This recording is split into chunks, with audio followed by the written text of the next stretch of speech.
Welcome to our fourth episode of the Rootz of Chicago podcast. My name is DJ Cisco, and I'm your host, and I invite you to join me as we venture through the history of house music, through the stories of DJs and producers right here from Chicago.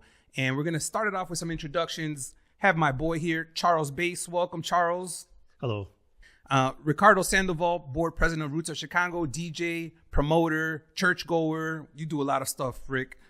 Happy to be here, guys. And then this gentleman, born and raised from Chicago, Grammy nominated. There's so many things, and I'm going to go through a brief rundown, but I'd love to welcome and honored to have Ralphi Rosario with us today. Welcome, Ralph. I appreciate it. Thank you very much. And for those of you who don't know who he is, let me give you a quick rundown, and I'm going to try to keep it short.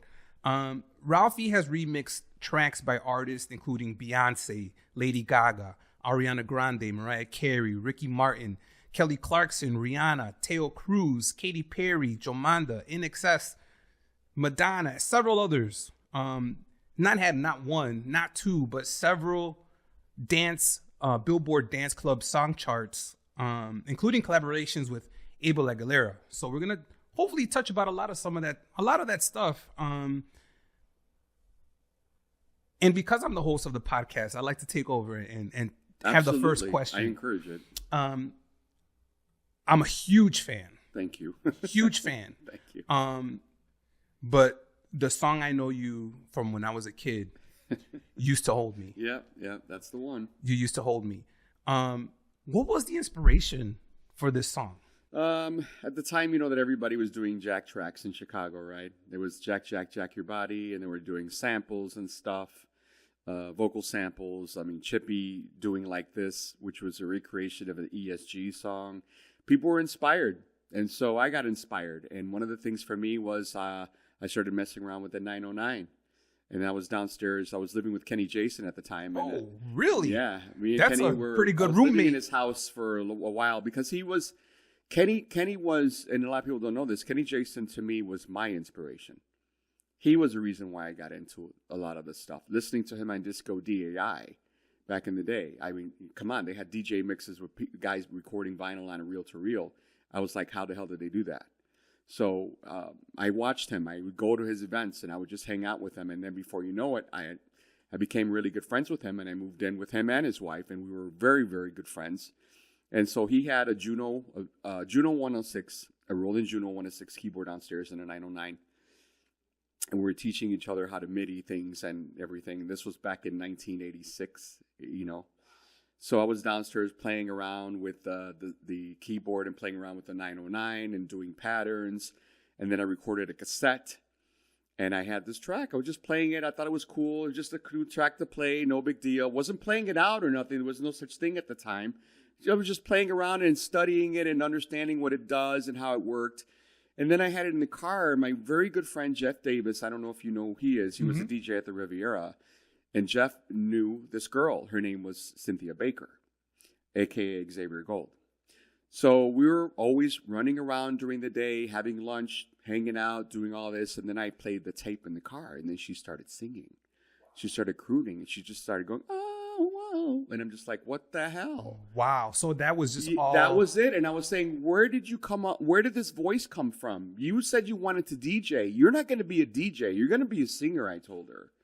And so I said, why don't we get together? Let's go in Kenny's basement. I'll put up our microphone. Let's get some lyrics going. Let's practice it. And then we'll go in the studio and record it. So she agreed. And she did it in one take. Are you kidding me? No, she did it in one take. That is... an anthem. She did it in one take. Who wrote the lyrics? We both wrote the lyrics. At the same time, the main thing with her is she came up with the main idea. The main idea was that she was dating a fireman who was, messing around behind her back and stuff. And because... What's his name, Ralphie? Oh, Mr. Fireman. Mr. CPD. Mr. Fireman, Mr. CPD. Hot fireman, I have no idea. But yeah, but then that's what her inspiration was. And then come think about it. When you really think about people who were really writing music and writing songs, they wrote a song or an experience, something that happened to them. And it was honest. And that's exactly what this was. It was honest. And as it grew, it started to be infectious, and it grew on people. And, years passed later, and of course I wanted to get together with her and everything, but she kind of became a little difficult, and she always thought that everybody was out to get her. I had that paranoia for a long time too, because she thought that everybody was going to get over on her. But that's not what this was. This was about proceeding. This was about creating. This was about moving forward. It's a good formula. Like Giorgio Moroder and Donna Summer, Giorgio Moroder and Donna Summer and Pete Bellotti and all these guys at Casablanca, they had a formula. She was a writer. They were a writer. They were producers. They know how to put things together. And that's exactly what my role was moving on. I wanted to have some kind of family. That's what it was for me. So that song is amazing. And even from 1986, in those vocals, you hear like after the break, you add some echo effect to it. You use the keyboard to kind of change the key. C gear recording. When we were recording songs in those days, a lot of us had to bring all our gear to the studio.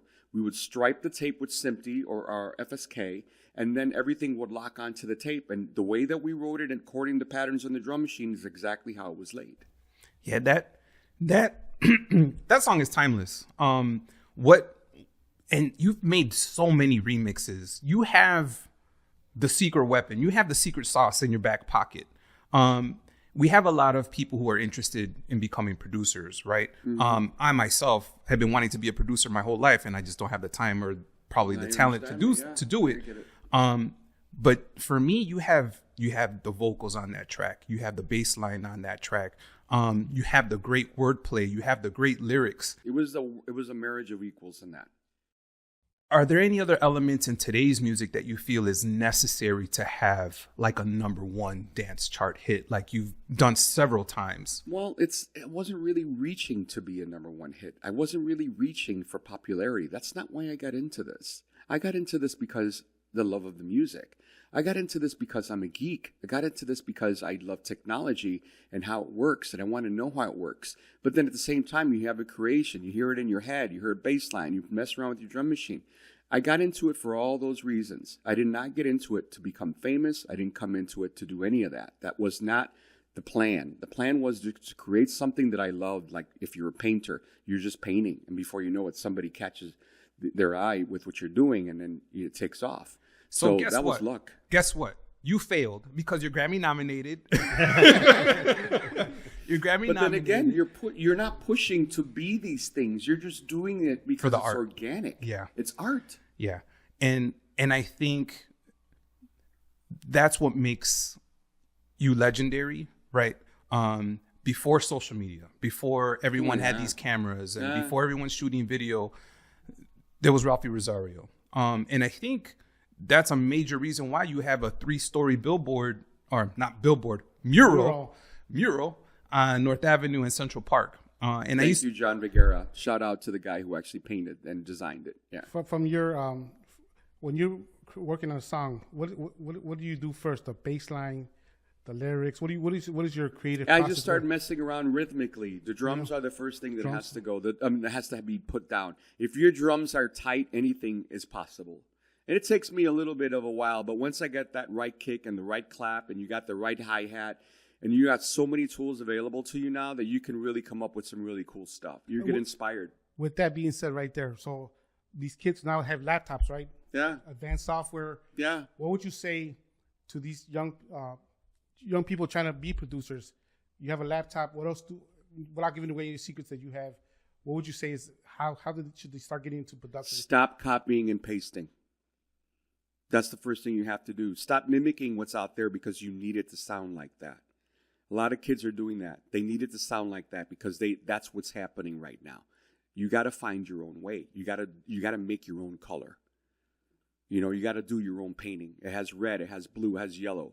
Oh, you saw that over there too? You're going to do the same thing? No. You need to stand out. And to stand out, you got to do something different. And you got to believe in that. David Bowie said it himself. You don't do music for other people. You do music for yourself. Charles, I know you like to master and you work on a lot of digital platforms. What is your go-to platform when you're working on masters or productions? Me, personally, Logic. And then I use Isotope. I think it cleans up audio great. When I start cleaning up records or something like that, but also cleaning up samples, it really brings everything out. And then the built-in on the on Logic for the stems is phenomenal. It's great. I mean, and like he said, you have to come from a more organic place, so you sort of have to pull away from a lot of that stuff. And there are some like some hardware that I use, like a virus or a keyboard. Sunday, but I just and I know that that's where a lot of his hits came from is that organic feel, that like that inspiration from other music that he brought it in and he was able to create that hit. And it's very hard. I just came from church, so with the whole AI thing, do you think AI will replace the soul of music? It is trying to do that now. But then you see that TrackSource and iTunes and a bunch of people have seeked out these AI-generated pieces of music, and they found, I think, over 150,000 or 350,000 pieces that were AI-generated, and they're taking them all down because that's like cheating. That's like totally cheating. That's not being creative. That's just saying, oh, let's see how I can make some money. I mean, maybe I can try to get over. Speaking about money, let's give a great shout out to our sponsors, the Lincoln Park Room, Beat Therapy Chicago, and Output Lounge. Thank you so much for sponsoring today's podcast. And you're Puerto Rican, born in Chicago. Yep. I'm wearing the Taino sun hat. The sun hat represents strength and longevity. And you clearly represent strength and longevity in your DJ career. And you talked a little bit about Used to Hold Me. Was that your first release? That was the first one. No, actually, it was the second one. The first one was an EP that I did on Sunset Records called Razzmatazz. Baila, Así Me Gusta. I remember that track. Mm-hmm. It was just a fluke being in the studio with Matt Warren. And we decided to do an EP together. We programmed drums at his house. We did some keyboards at his house. So Baila was a fluke? It was a fluke. Because I was in the studio and Farley was in the next room. I forgot what studio we were at. And then he says, yeah, he's telling me, you need to put some Spanish stuff on there. Start talking, start doing something like that. And I'm just like, oh, okay, fine. So I went in there. They gave me a pair of headphones. I was nervous as shit. Everybody's sitting there looking at me. And the other side going, what's he going to do? Oh, my God. Is it going to be magic? What's going to happen? Speak Puerto Rican. Yeah, exactly. Just speak Puerto Rican. Anything. Just say something.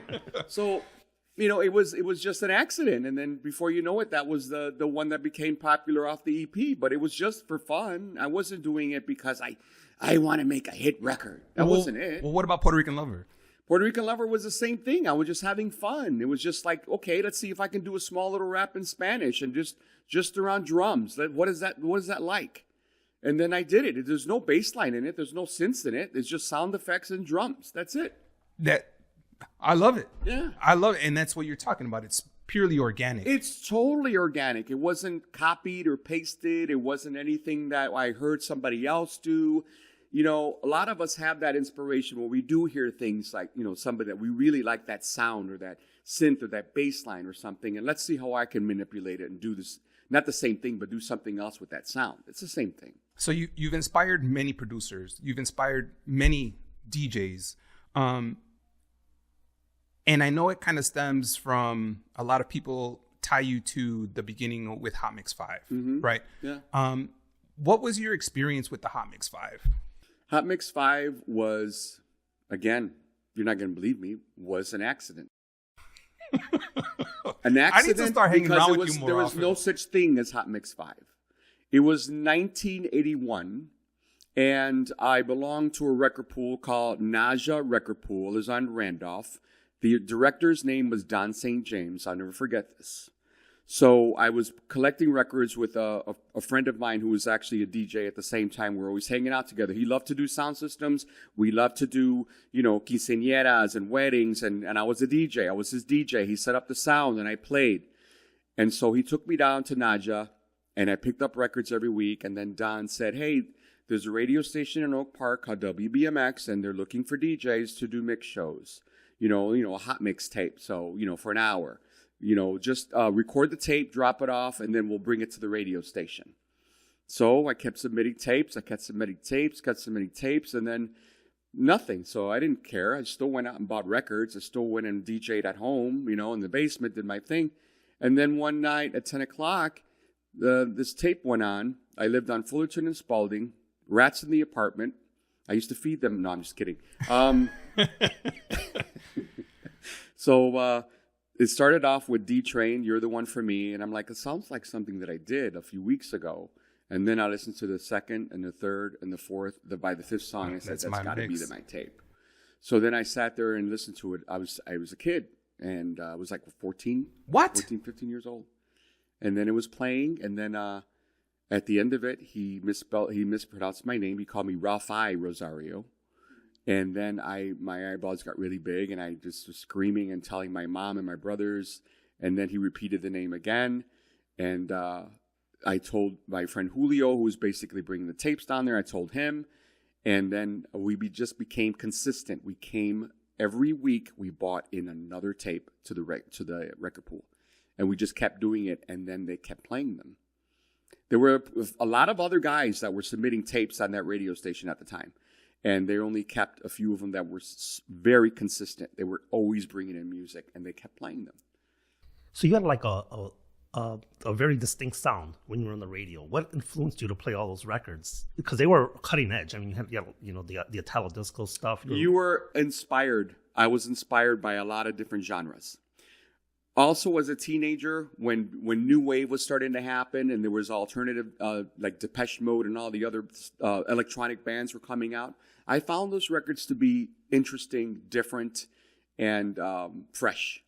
And so when I would go to a place like Medusa's that was on Sheffield until 9 o'clock in the morning as a teenager, and they used to play all these songs on the sound system, and I thought it was freaking amazing. It sounded great. They were so different, and every so often he would play a Marshall Jefferson song or a track song in the middle of their set. So you can just see that it went everywhere. It was just one thing, So those things inspired me to change every so often and bring fresh music to every mix show. So speaking of DJing right now, these days you have laptops with just little hard drives that have thousands and thousands and thousands of songs.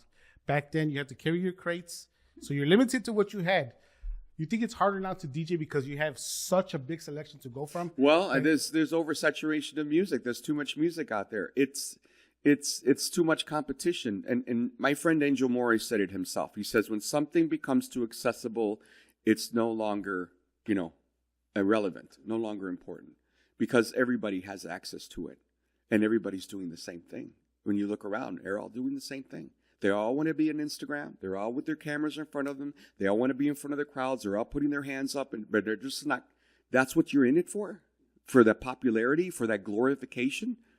That's fucked up. So you already have the glory, right? It's easy for you to say because you're famous. But what was But am I doing it now? No, I'm of course, not. of course It's not. funny because when I was doing that, everybody faces you now when you're playing, and I'm just like, what? I'm not going to pull a fucking rabbit out of a hat. Why are you looking at me? You should be dancing. I don't know why. You expect me to put my eyeball out and throw it at you? I don't know. So what was your man, I made it moment? Was it that moment that you heard your mixtape on the radio, or No. was it something else? No, because I just kept working really hard at it.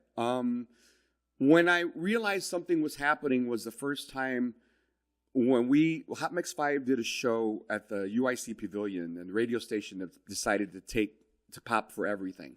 They rented the space, they did everything. We had 24,000 people inside the UIC Pavilion. And when I saw that, I knew that something strange was happening. How old were you at this time?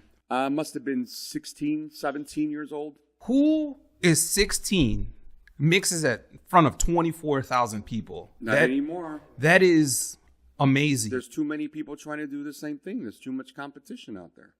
So with so many competition and so many DJs becoming older, people are using the term legendary very loosely nowadays. What would you say are some key factors or elements for someone to really be considered classified as legendary? Yes. You better pay your dues.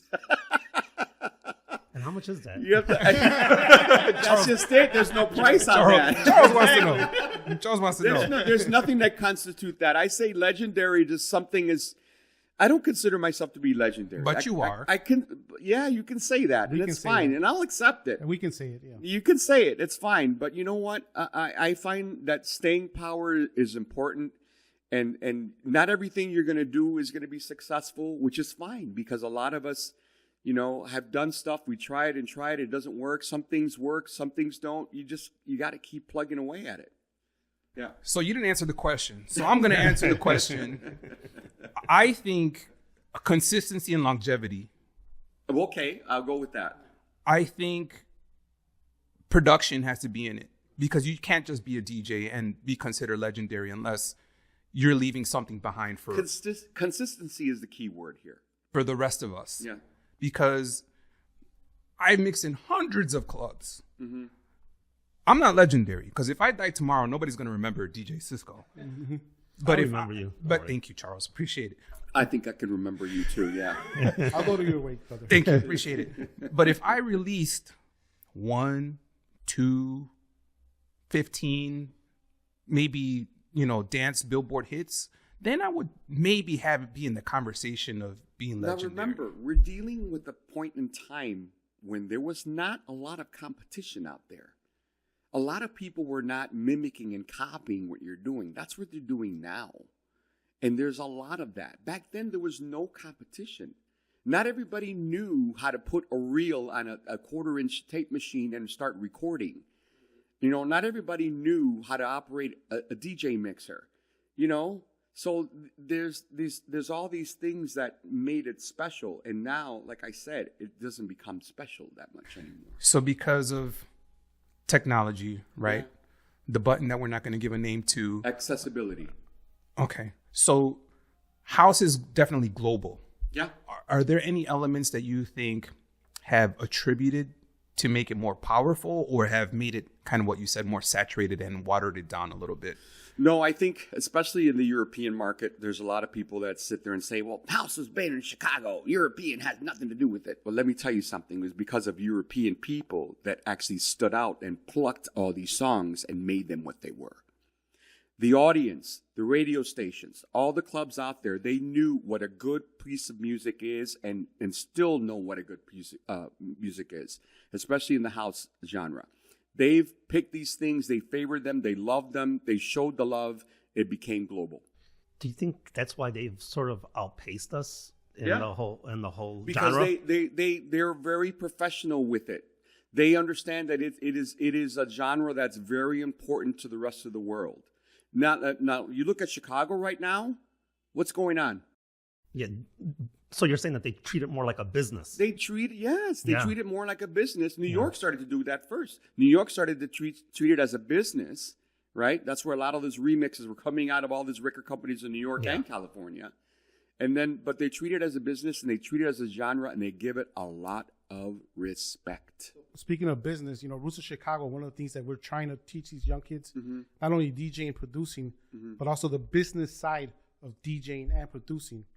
So what would you tell to a young kid that's trying to make tracks on the business side of his music?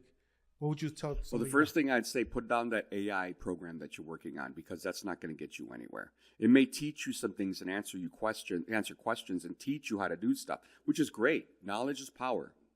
But I think that one of the things that you should do is also, when you're writing music and you're doing these tracks that are out there, you need to protect your work. That's one thing I've done from day one, is protect your work.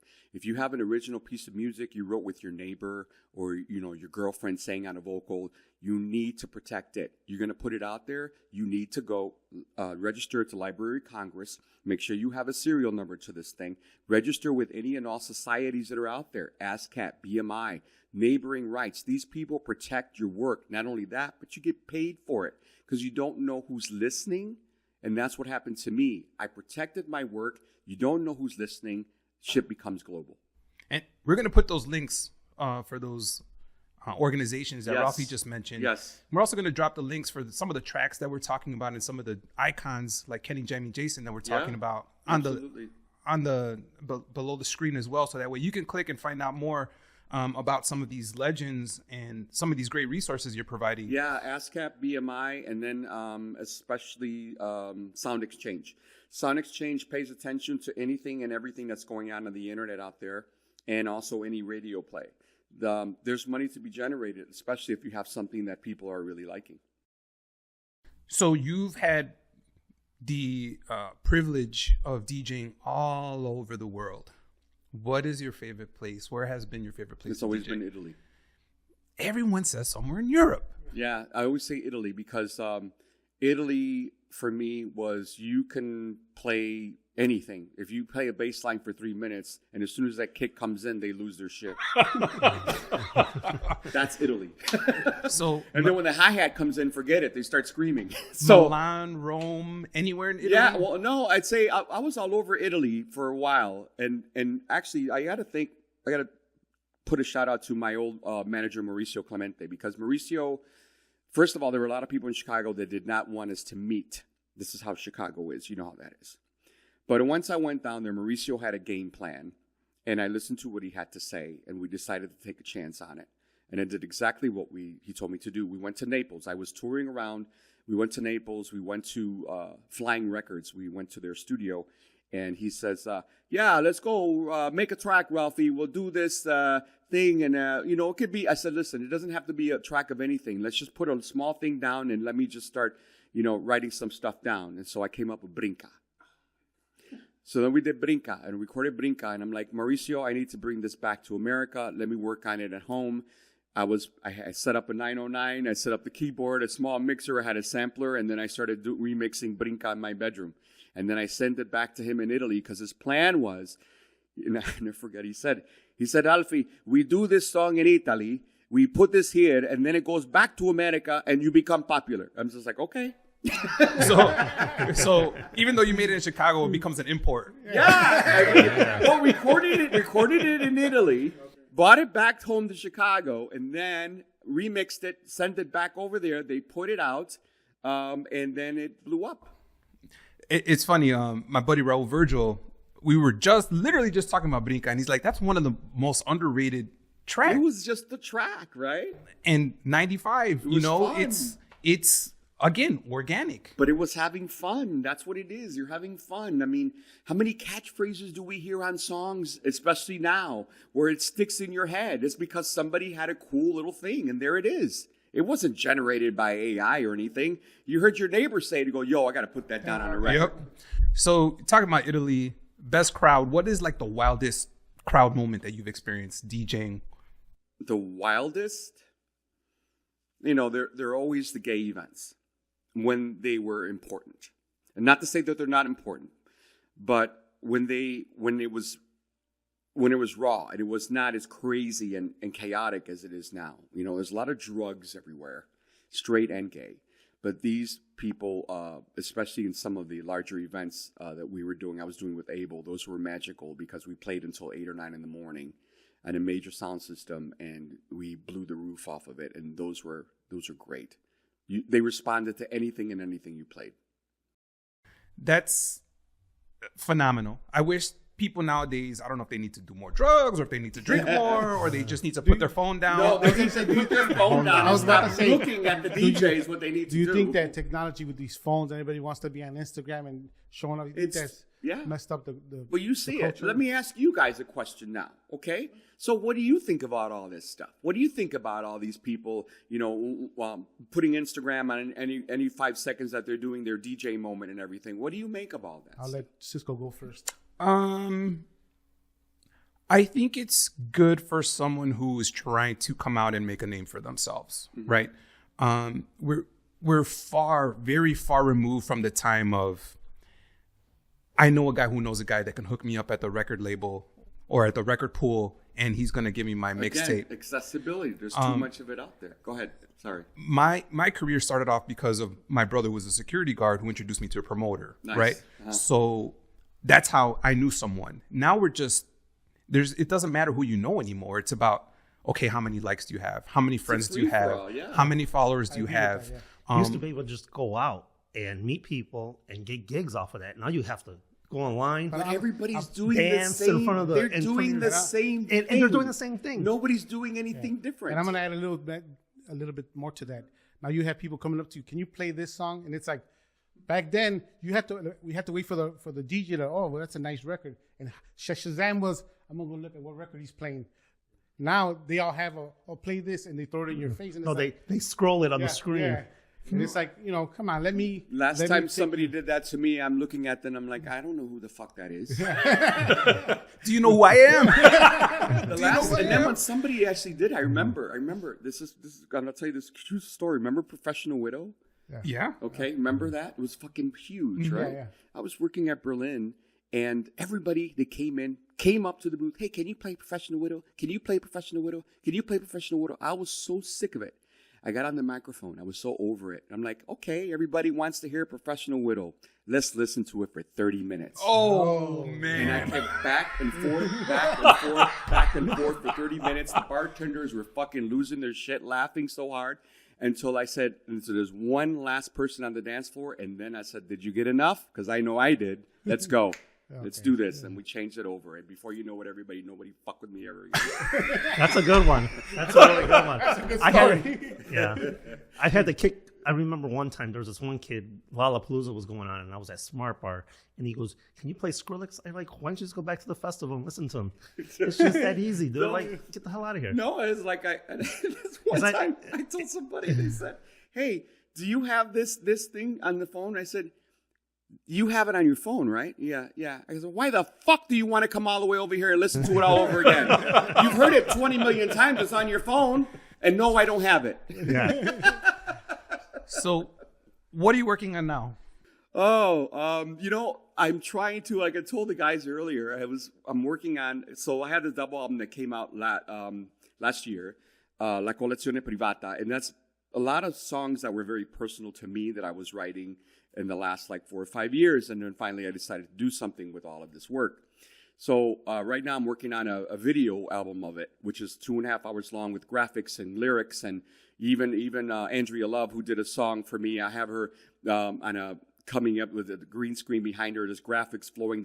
I like to do that. That creative video process is a lot of fun. So I'm working on that now. It's a DJ mix is what it is. So it's cool. So I took the entire album and made a DJ mix out of it. And there's also a couple of surprises in there. Like I redid a remix of I Want Your Love is on there. I got another remix of Take Me Up. And that's the other thing, that Take Me Up all of a sudden went crazy. Yeah, I was going to ask, Yeah. How do you feel about it being like a TikTok, Instagram challenge, and you have literally people from all over the world listening? Remember I told you to watch your shit?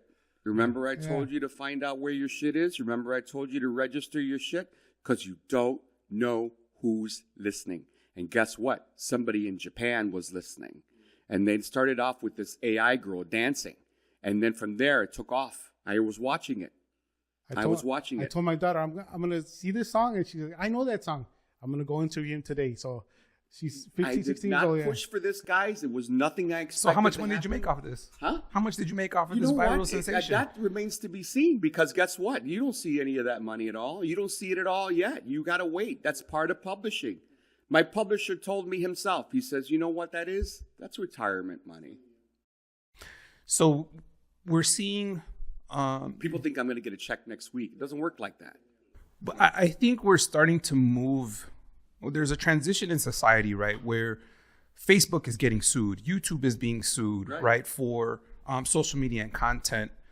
Eventually, the music that's going on with all of these social media platforms could be a platform for you as well to kind of generate. It has been.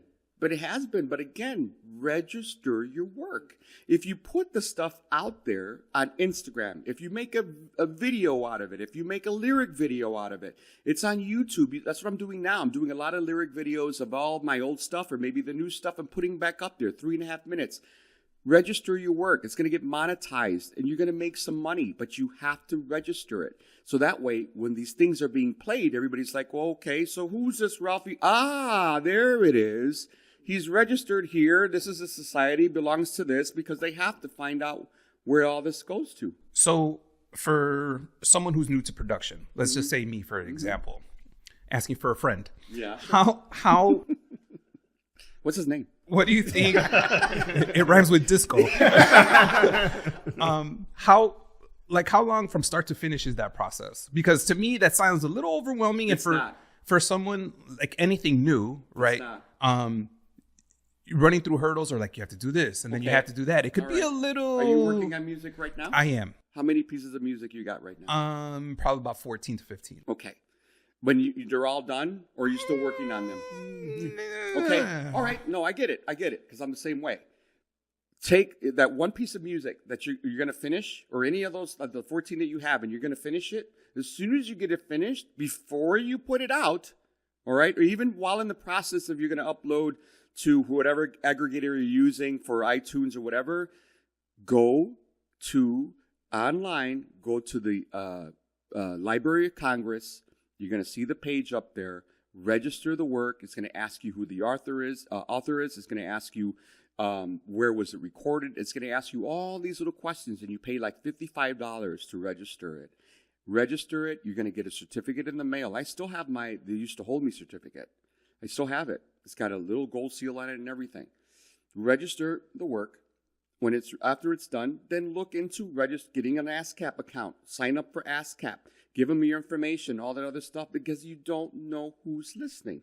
When it's out there, it's going to come back to you because people are going to, especially in the European market, that's where a lot of us are making a lot of publishing is the European market, because we're registered with societies out there too.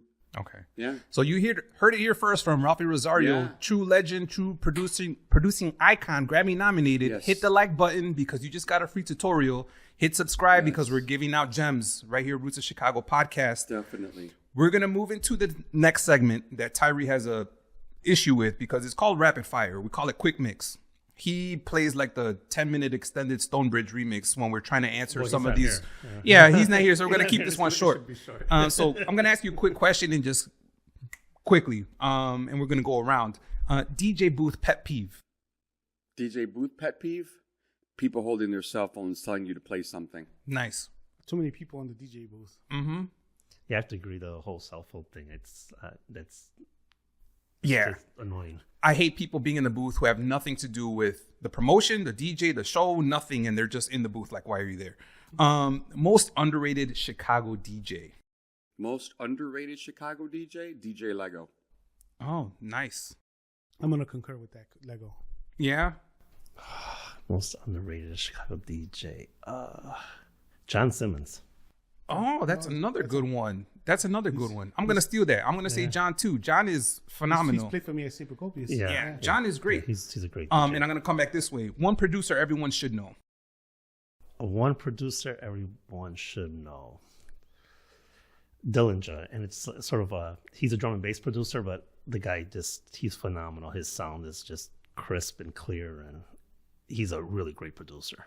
I'm going to say Ralphi Rosario because I've been working with him for years. He's played for me at St. Procopius a few times, so. Well, thank you. I'm not going to answer the question now. You can go. No. I'd say my very good friend in Mexico, his name is Eric Ibiza. And he's also going by the moniker called Mr. Strings. He's a hell of a fucking producer. Excuse my French. And he's totally underrated. He's a great DJ.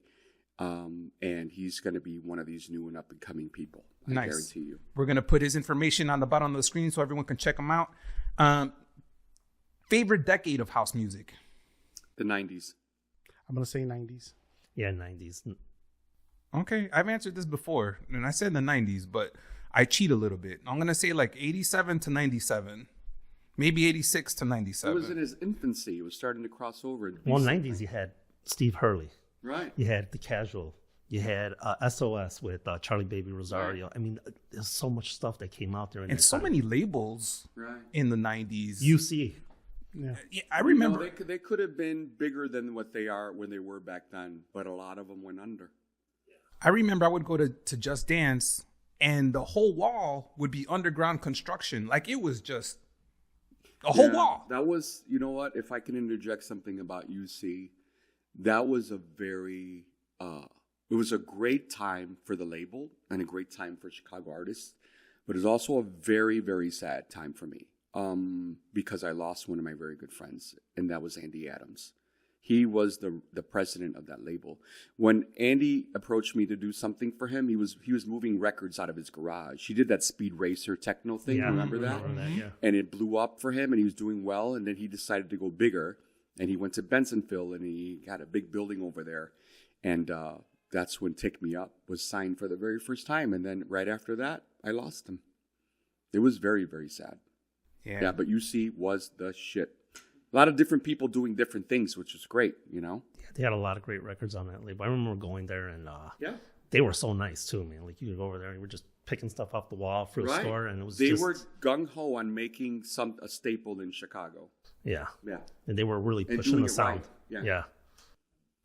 What's a current track that you play just for you now? That I play just for me now? I have so many of them. That's just it. I thought that was just a great question. No, it is a great question, but here's the thing: that I love so many of them. I can't really isolate to anything. But there's got to be one that you're feeling right now that, like, when you throw it down, you're just singing, you're feeling it, you're like, oh. Again, I have too many of those. It depends on the mood. Also, it depends on the room. It depends on what you're doing. But So you just did a show not too long ago at Arbella with Lego. Yeah. Right. So what was this track there that you played that you were like, yeah, I'm gonna play this? Ooh, and Lego was looking at me too when I did it. It was a mashup of something. Oh yeah, okay. So there was a song in the 80s, late 80s, late 80s. Jeanette Thomas, remember that? You have to sing it. Shake Her Body. Yeah. Move your body. Big record, right? Mm-hmm. Totally underground. So I was lucky enough and fortunate enough to have the stems to that song. So I turned around and I remixed it and I played it at Arbella, and Lego was looking at me like, "Get the fuck out of here!" And I said, "The door's right there. You can go." So, Wow, that's a fucking power move to just one up someone. Yeah. But wait, hold on. See, I love doing that because you know what? But then it's not for the general public. It's not for general consumption. I don't even record my DJ sets. It's so you hear it there, and that's the only time you're gonna hear it. But did you just hear what the man just said? Yeah, I was sick. He I couldn't won. go. No, I wanted but to hold go, on. and I couldn't go. And Listen now I'm, to like, what mad. he just said. You're cracking me up. Listen to what he just said. But listen to what he just said. I'm gonna one up Lego by taking the original stems from an 87 house underground track, remix it, and then play it so that way only those who know Right. Who were there? who were there. Right. Yeah. That's Yeah. like, who the fuck does that? When you have accessible technology at your fingertips the way we have it now, why not fuck shit up? So, and I'm glad you said that, because now a lot of the programs, whether production or DJing, controllers, software, everything, you're able to do stem separation, right? Yeah. Obviously, the better quality track you have, The original stems. Yeah. right? But you have I would original love to have original stems. stems on that, yeah. How do you think that's going to influence some of the music that's being released now that the stem separation is becoming so much more accessible? Again, accessible. You just said it again. Accessibility. There's too much of it because everybody can do it. It's not like before, like a good 10 years ago, when somebody sends you a zip file and you had it in there and it had all the separations to Earth, Wind, and Fire, September. It has all the separations to a Shaka Khan song and all these things that you can do. Why do you think you heard that whole thing of remixes coming out with all these old songs? And even now, people are taking some of those stems and making them in their own tracks, where you can identify that piano line, or where that bass line came from, But yeah, it's again, accessibility. So when people talk about Chicago House 50 years from now, what do you hope they say about Ralphi Rosario? Well, the only thing I would say is that I'm going to be remembered. That's the only thing. But remembered for an art form that I held very close to me, and it was very important to me, and it was very personal. That's the main thing. All the things that I've done, all the things I recorded, those were all very personal things. So you talked a lot about licensing. You gave us and our audience a wealth of knowledge today. If you can give yourself one piece of advice to the 14-year-old Ralphi Rosario before his mix was made or played on the radio, what piece of advice would you give to him? Oh, you mean the thing about what I wish I knew back then, what I know now kind of thing? Is to be very mindful of the crooks that are out there. Because a lot of us, especially as Chicago producers in Chicago, house music producers were swindled by a few people, and that left a very devastating sour taste in our mouths, and it was very discouraged for you to keep moving forward. And I'll say to my younger self, you just keep going. Just keep going. And I'll tell that to everybody out there. Just keep going. No matter what. You got setbacks. We all got setbacks, but you just got to keep going. That's what we do. We stand up. We fall. We get up. So do you think that swindling of Chicago producers has had effect to today's, I would say, kind of recognition of Chicago or lack thereof? It's still here. It's still here. A lot of people in Chicago are always fighting. Always fighting. Oh, this person did this, and this person invented that, and this person did this, and this person did that. It's a blame game in Chicago. But nobody takes the responsibility themselves to say, hey, I fucked up. I should clean up my act, and I should move it forward.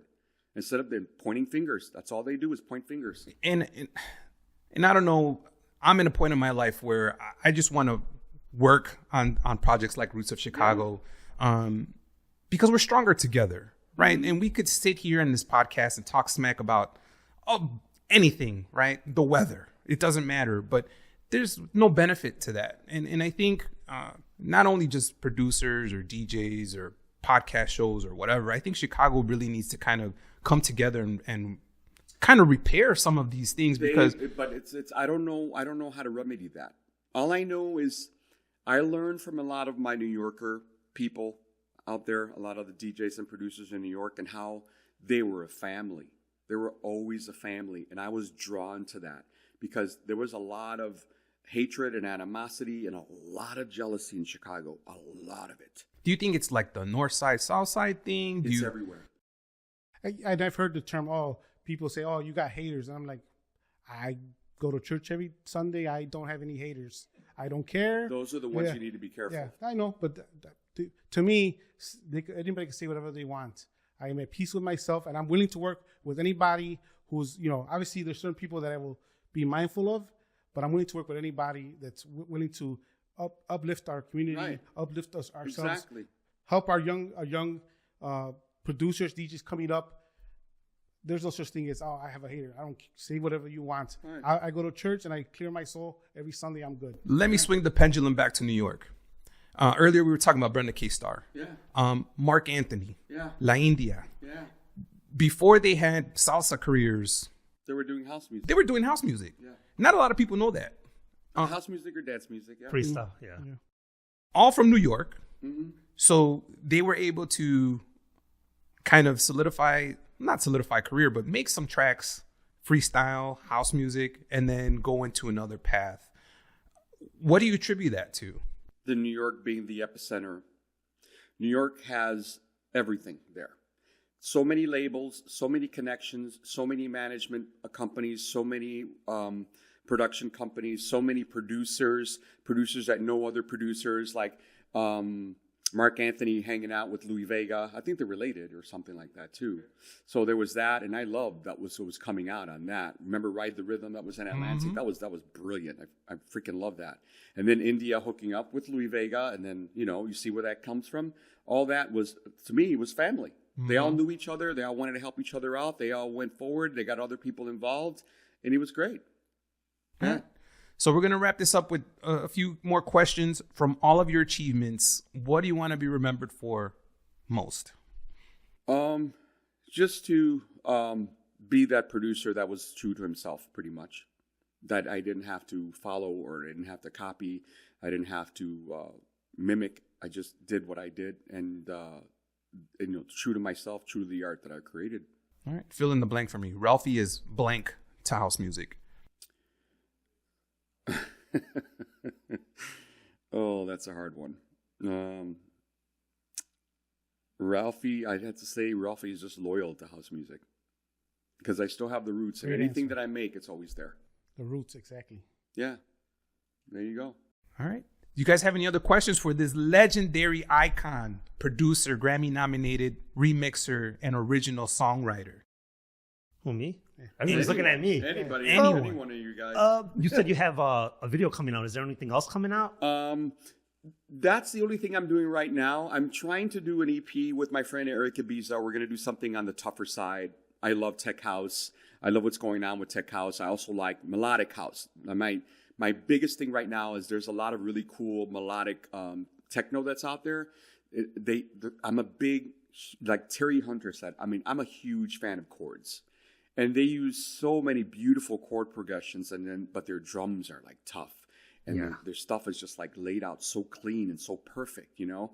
So I want to try to experiment more with that melodic techno stuff. But we're going to do an EP around some of that stuff. So, I don't want to bridge myself and stay in one thing. I like to move around a lot. And who are you listening to right now with that has like melodic There are techno? so many of them. I couldn't even remember all their names. To tell you the truth, there's so many of them. But I know I catch myself listening to an app called DIFM. You ever heard of it? DIFM is $9 a month, and they have all these different genres of music. Nobody's talking or anything. It's better than Spotify. It's better than iTunes. It's all, especially if we're in our music that we do. And they have a deep house thing. They have a lounge. They have all kinds of stuff on there. These genres, they're just amazing.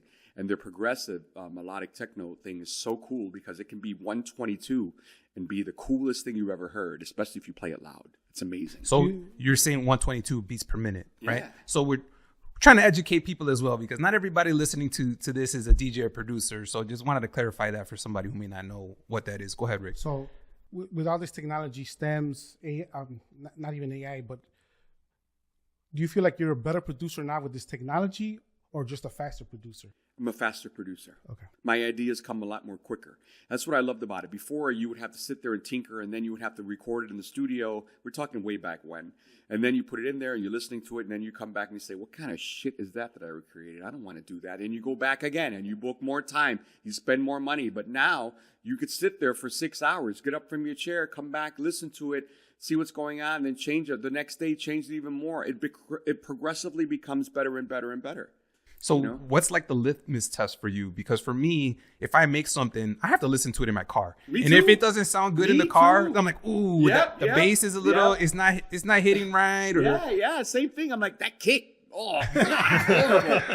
It sounds like shit in my Honda. I don't want to listen to that. No. You know what's funny? I got a track from Lego, and I was playing in the car. And he said, it's not finished. I'm just giving it to you. Right. And then Charles jumped in the car, and he goes, that keyboard's off. And Lego had just texted me, by the way, the keyboard's off. He caught it. Right, remember? Yeah. And I said, it's not layered right either. Yeah.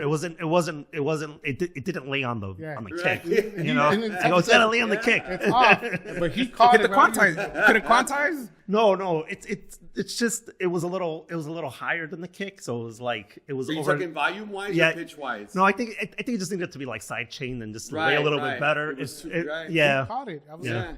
I looked at my text. That's what he said. Well, Ralphie, I want to thank you so much for joining us. I know you have the opportunity to be on any show that you want to be, and I'm glad that you. I'm very, very picky, guys. I hope you know. You understand that. And I'm glad that we're not out to get you. We're not out to stab you in the back or anything, but we really do appreciate the knowledge that you're sharing with us. I personally want to thank you for being an inspiration as a young Puerto Rican male from Chicago like yourself, who has a love for music. I want to thank you for transcending time, right? Not just from the 80s, but the 90s until today, and being Grammy nominated. That's nothing to be humble about. And if I may interject, thank you very much for that. If I can interject also, especially in where I'm at right now, I want you guys to know something. It was not just me. There were other people involved in what I've created. And using and working with a lot of people, like my friend Craig Snyder, who used to work with Mark Picchiotti. He's a producer and a musician. He's taught me so much. And not only that, but then I was introduced to Jay Capo, a friend of mine, Jay Capo, and Jay is a drum and bass guy. Yeah, I know him. Yeah, yeah, he's amazing. But when he comes in and he's playing keys and he was doing all these ideas that I wanted to get across, he's the hands, and Craig are the hands that I don't have. But my head hears it, my ears hear it, and these guys have been so important in my life to really get my point across musically. And I just want to give them a shout as well, because it takes a village, and I'm only one person, but then they're always there to lend a hand, just like I'm there to lend a hand on whatever they're doing as well. We have a good marriage. Thank you for sharing that. And I'm going to be sending you one of my lame tracks so that way you can criticize it as well. And thank you so much for being here. My pleasure. Thank you for being a friend of the show. Thank you so much for joining us as we wrap up episode and track number 4 here with the Rootz of Chicago podcast. Be sure to hit like and subscribe, and be sure to follow many of the links that we're going to add below so that way you can follow Ralphi Rosario along with all of those resources that he provided us today. Thank you so much, and we'll see you on the next one.